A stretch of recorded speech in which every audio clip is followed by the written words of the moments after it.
Hello friends, welcome to the channel. दोस्तों आज मैं आपको बताने वाला हूँ ये साइलेंट इलेक्ट्रॉनिक स्विचिंग डिवाइस के बारे में। दोस्तों इसके बारे में कोई भी बात नहीं करता, लेकिन सबसे इम्पॉर्टेंट डिवाइस होती है जब हीटिंग की बात आती है, किसी भी हीटर में लगाई जाती है।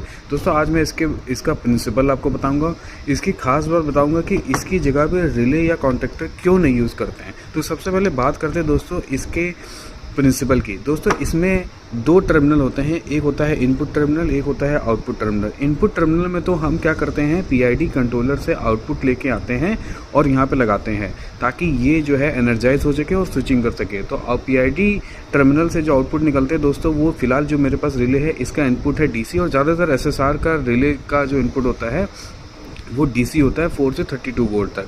तो यहाँ पे डीसी वोल्ट आता है, एसएसआर को ऑन करता है। अब एसएसआर का फुल फॉर्म होता है दोस्तों सॉलिड स्टेट रिले, जिससे आप ये समझ पाएंगे इसके अंदर सिर्फ इलेक्ट्रॉनिक्स का ही खेल है।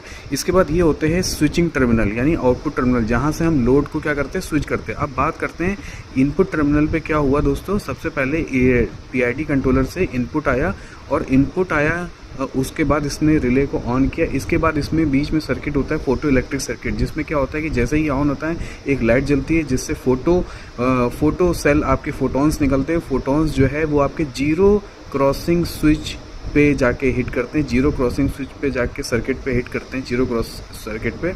और जैसे जीरो क्रॉस सर्किट पे हिट करते हैं दोस्तों, ये जो कॉन्टैक्ट्स होते हैं आउटपुट वाले, इसमें लगा होता है ट्रायक लगा होता है, एसएसआर भी लगा होता है, मॉसफेट भी लगा होता है। वो अलग अलग एप्लीकेशन के अकॉर्डिंग है, वो भी बताऊंगा। उसको वो एसएसआर या ट्रायक जो है वो एक्टिवेट होते हैं और टर्मिनल स्विचिंग हो जाती है। अब खास बात ये है कि दोस्तों ये जब स्विच करता है तो इसमें कोई भी तरीके की आवाज़ नहीं आती। जैसे कॉन्टैक्टर में खट खट की आवाज़ आती है और स्पार्किंग होती है, इसमें कोई भी स्पार्किंग नहीं होती है। तो खास बात यही है। और दूसरा क्या है कि अगर हम कॉन्टैक्टर लगा देते हैं तो दिन में जब क्या होता है, हीटिंग का जो प्रोसेस होता है उसमें 1 मिनट में 50 बार स्विचिंग हो जाती है। अगर हम कॉन्टैक्टर या रिले लगा देंगे तो उसमें क्या होगा, 50 बार स्विचिंग होगी तो उसके कॉन्टैक्ट्स क्या हो जाएंगे, घिस जाएंगे, ख़राब हो जाएंगे, ओवरलोड पे मेल्ट भी हो सकते हैं।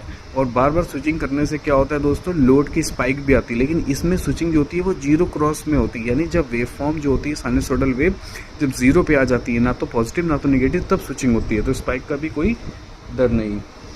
अब इसके बारे में एक और ख़ास बात ये है कि मैंने आपको बताया था इसमें ट्राइक यूज़ करते हैं नॉर्मल एप्लीकेशन के लिए। इसके बाद एसएसआर आता है जहाँ पे हाई एसी लोड को मूव कराना होता है। इसके बाद इसमें 2 कैटेगरी और भी होती है, जहाँ पे हमें डीसी को चेंज कराना होता है, तो वहाँ पे हम मॉसफेट भी लगाते हैं।